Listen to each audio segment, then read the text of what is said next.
ધોરણ 4 ની અંદર રાજુનું ખેતર પાઠ આવે છે।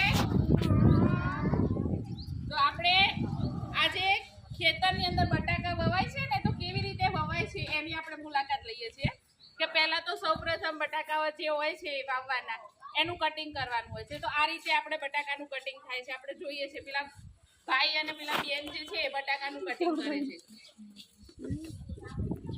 એ કટિંગ કરી અને ત્યારબાદ એની અંદર દવા ફેરવવામાં આવે છે જેથી કરીને ઉધેવ ના થાય।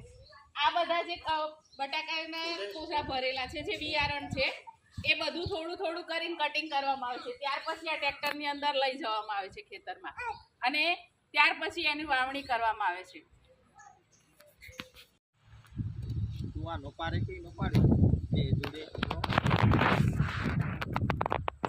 આ ખેતરમાં શું વાવેલું છે ખબર છે? શું વાવેલું છે? બટાકા વાયા છે અને એમાં જે પાઇપો છે એને શું કરવાનું છે?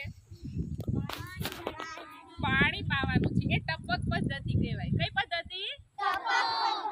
આ પાઇપ છે એમાં અમુક જગ્યાએ કાણા મૂકેલા હશે અને એનાથી શું થાય, પાણી ટપુક ટપુક કરીને પડ્યા રાખે એટલે વધારે પડતું પાણી ન થાય અને એમાં આખા ખેતરમાં પાણી પીવાઈ જાય। ઓછા પાણીથી પણ ખેતી થઈ શકે। આ સારી પદ્ધતિ છે જે ટપક પદ્ધતિ છે। એમાં ખાતર પણ અંદર મશીનની અંદર નાખી દેવામાં આવે છે એટલે પાણી ભેગું ખાતર પણ જતું રહે છે। અલગથી ખાતર નાખવું પડતું નથી।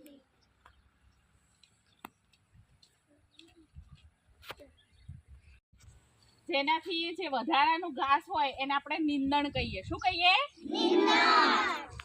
એ વધારાનું જે ઘાસ હોય છે એ આમ એક એક કરી ઉખાડવું ન પડે એટલે આપણે આ પંપની દ્વારા દવા ખેતરની અંદર છાંટવામાં આવે છે। આ પાઇપ છે અને પાછળ જે છે ટાંકો છે એની અંદર દવા નાખવામાં આવે છે અને પછી આ પાઇપ છે ને, પાઇપ આમ લાંબી લાંબી કરવાની એટલે એ કરીને ઘાસ ઉપર બધી દવા છંટાઈ જાય એટલે ઘાસ ઓટોમેટિક એને જાતે પડી જાય છે।